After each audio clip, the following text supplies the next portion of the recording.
Phoenix Suns have made a lot of changes so far this offseason, and I do believe that they will be a competitive team in the Western Conference. The first news I want to talk about here is when they traded Kevin Durant to the Houston Rockets. This was a good trade for both sides.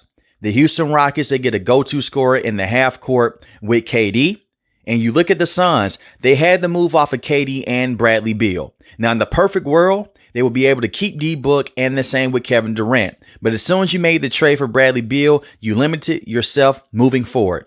You trade a lot of assets to bring in Bradley Beal, and he had that awful contract with a no-trade clause. But by trading Kevin Durant to the Houston Rockets, you get a very good perimeter defender in Dillon Brooks, who is a very good forward. When you look at Dillon Brooks, his offense has gotten better over the last 2 to 3 years. With the Memphis Grizzlies, he would shoot them out of games. With the Houston Rockets, the three-point shot has gotten better, and he's been more consistent on the offensive end. When you look at this previous season, he shot over 40% from three, averaged 14 points a game, 4 rebounds, and shot 43% from the field. And he's a tremendous defender. And that's the one thing with the Phoenix Suns in the front court. Their front court has been terrible within the last 2 to 3 years since they lost DeAndre Ayton and they traded him away.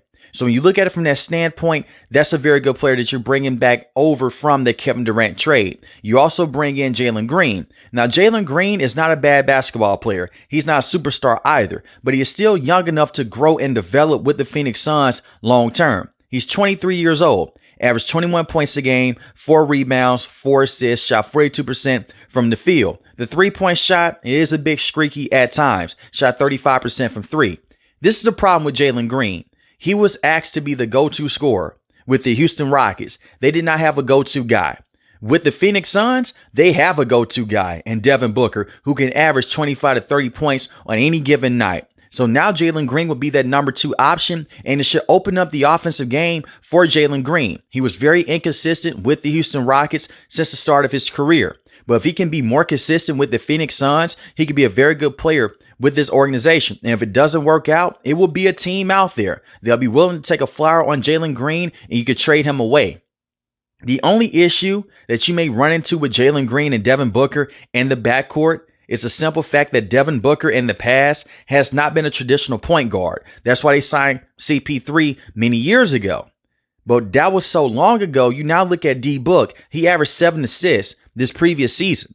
He can be a facilitator. He's not going to be a high-end facilitator like Trae Young or like Luka, but he can go out there and get his teammates involved. So having him and Jaylen Green play off each other, that should work out in that backcourt. And the defense with Jaylen Green, look, it's not good. But when he's hot on the offensive end, he's red hot. He can slash the rim. He can create his own shot. He can also get others involved. But you're really going to run this offense through D-Book, and this is all about building a roster that can contend in the Western Conference with Devin Booker being your best player.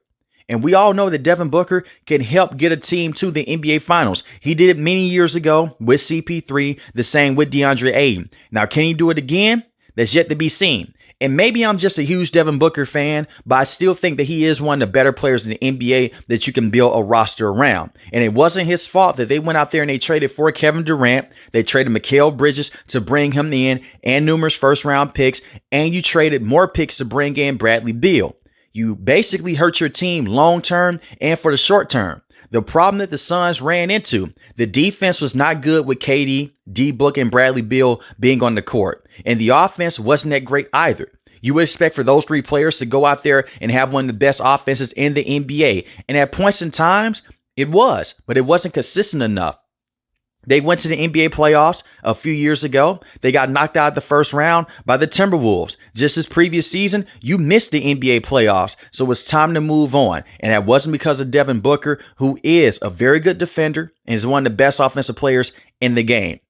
And just to put in some extra context here, if you want the stats for D-Book, 26 points a game, 4 rebounds, 7 assists, shot 47% from the field, and shot 33% from 3. You expect for the three-point shot to be better, but at the same time, we know what Devin Booker is from 3. He can get hot when he really gets going. So I like their starting lineup right now, and you have 5 second-round picks that you acquired in that Kevin Durant trade. You also acquired the 10th overall pick. Now, originally, this was the Suns' pick, but because of trades that happened in the past, it went to the Houston Rockets. With this pick, you selected Kaman, a very good center out of Duke. Kaman is not going to be the starting center day one, and he should not be. But eventually, I do believe that he could be a star in the NBA given the right situation. He's 7'2", 255 pounds. He hasn't played much basketball in his career. When you look at players like Cooper Flagg, they've played a lot so far in their young career. Kaman just started playing a couple of years ago, and he was already a star playing alongside Cooper Flagg. A lot of people look at that Duke team and they'll just say, hey man, Cooper Flagg, he led the team. He was easily their best player, and he was. But when you look at the defensive end with Cooper Flagg, look at who was matching the energy. It was Kaman, setting the tone at the rim, getting a lot of rebounds, blocking as well at the rim, a very good rim protector, and he was a huge lob threat. That is something that the Phoenix Suns have missed for many years now, even with DeAndre Ayton, because DeAndre Ayton was so inconsistent because of his work ethic at times. The motor just wasn't running hot. You now bring in Kaman, who's a very good defender, can roll to the rim, set hard screens. That's a very good player to have alongside Devin Booker, and the same with Jaylen Green. And both of those players, they love to throw lob passes. We got to see Jaylen Green do that on the back half of this previous year with Şengün in the front court. And when you really look at it from the standpoint with the Phoenix Suns, their front court has been terrible. You had Bol and also Yusuf Nurkic. Those are not good basketball players on a nightly basis to have in the front court, especially Yusuf Nurkic. He was terrible with the Phoenix Suns. He was one of the worst starting players to have last season. So you go out there, you bring in Kaman. There's a lot of upside there with him. And then you look at what you did as well in this offseason. You bring in Mark Williams from the Charlotte Hornets. Now, Mark Williams is a very good basketball player. On any given night, he can give you 15 points, 10 rebounds, 3 assists, shooting 60% from the field. This is the problem with Mark Williams. Can he stay healthy enough? And this is what makes it so interesting with Kaman being the backup center coming off the bench. I expect for him to be a starter for a couple of games, if not for a huge amount of games for this upcoming year. That's the one thing with Mark Williams, it's those injuries. But when he's been able to play with the Charlotte Hornets, the talent is there as a lob threat, as a rim protector, going out there and creating shots for himself, creating a lot of offense down low. He's a very good basketball player. But it's just the injuries with him. And it's also this, he's coming over from a franchise that does not have a winning culture with the Charlotte Hornets. And you look at the Phoenix Suns, I know just a couple of years ago, they went to the NBA Finals. You look at this culture with the Phoenix Suns, even though they have brand new ownership over the last few years with Matt. He's the same man that pushed them to go out there and bring in Kevin Durant, and the same with Bradley Beal. It's the reason why Devin Booker has had 8 different coaches in 11 years in his career so far. The culture is not the best with this organization. And I look at Matt, he's trying to go out there, he's trying to right all his wrongs of what he's done in the past by making trades for players like Bradley Beal and Kevin Durant. But this is going to take some time. And I do worry about that for Mark. It's different than just going out there and just playing meaningless basketball with the Charlotte Hornets. When you come over to the Western Conference, you have to contend. And I look at the Phoenix Suns right now, you don't have the first round picks to go out there and play around and to tank. And I look at Devin Booker, he still wants to win. We always run into this situation with superstar players and they get put into a bad spot in today's NBA. And I'm not going to run away from it. I've done this before in the past to where a great player, they're on a bad basketball team, just trade them elsewhere. Devin Booker wants to stay with the Suns. He wants to contend and he wants to win a championship with his organization. Is it going to happen for this upcoming season? I don't believe so. But at the same time, no one saw the Indiana Pacers going to the NBA Finals this previous year unless you were just a Pacers fan.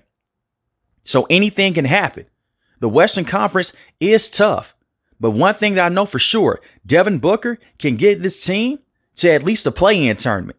And that's better than what you were last year with KD, the same with Bradley Beal and Devin Booker. So I like what the Phoenix Suns have done this offseason. Far some of the other young players on this roster, Grayson Allen had a breakout year last year. 10 points a game, 3 assists. Shot 45% from the field, 42% from 3. He was a very good 3-and-D player. And that's the type of player that you need to come off the bench that can set the tone, play amazing defense, and shoot those threes at a high clip. You have Ryan Dunn. Don't sleep on him. He's a young basketball player, 6'8", 215 pounds. But this is the thing with Ryan Dunn. On the back half of the season, he started to play better. He just needs to get more minutes. And I expect for their brand new head coach and Jordan Ott to go out there and give him the opportunity. But this is a reset for the Phoenix Suns. You're just trying to stabilize your organization. And if you're not a major contender in the Western Conference, that's okay. You can ship off some of these key pieces to build for the future and to continue to build with Devin Booker. Royce O'Neal is one of those players. He's not a superstar, but he could be a missing piece for a team that's contending for a championship if they're just a piece or two away coming off the bench or even being in the starting lineup, because we know that Royce O'Neal can play very good defense. He can knock down threes at a high clip when it matters the most. So the Phoenix Suns, they have talent here, and you have a complete team for the first time in a very long time. Even dating back to when they had CP3, DeAndre Ayton, and D-Book, that was a complete basketball team. And the same with Mikal Bridges. Over the last 2 to 3 years, you haven't had a complete basketball team. You've just had a bunch of players to go out there. They all score in the same areas of the offense in terms of the game, and just going out there and just shooting no mid-range shots. Now you have a bunch of players that can go out there, they can stretch the floor. They can go out there, they can get to the rim. You have a balanced team right now.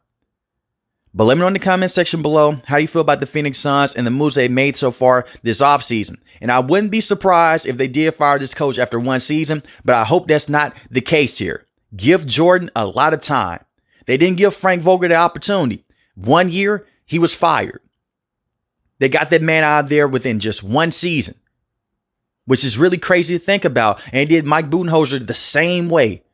Those are two coaches that have won championships in the past. Frank Vogel with the Los Angeles Lakers in the bubble was a very good and respected head coach of the Indiana Pacers many, many years ago when they had Paul George. You look at Mike Budenholzer, he won that championship, oddly enough, against the Phoenix Suns when he was coaching the Milwaukee Bucks with Giannis. You have to give coaches time in the NBA. And hopefully they do that with Jordan, because D-Book cannot point to any coach besides Monty Williams that he got to build a rapport with. And that is tough as hell for any player in any sports league. But if you're new to the channel, hit the subscribe button. If you like the video, hit the like button. Most importantly, want each and every last one of you guys stay safe, stay positive. Thanks for the video, guys. God bless.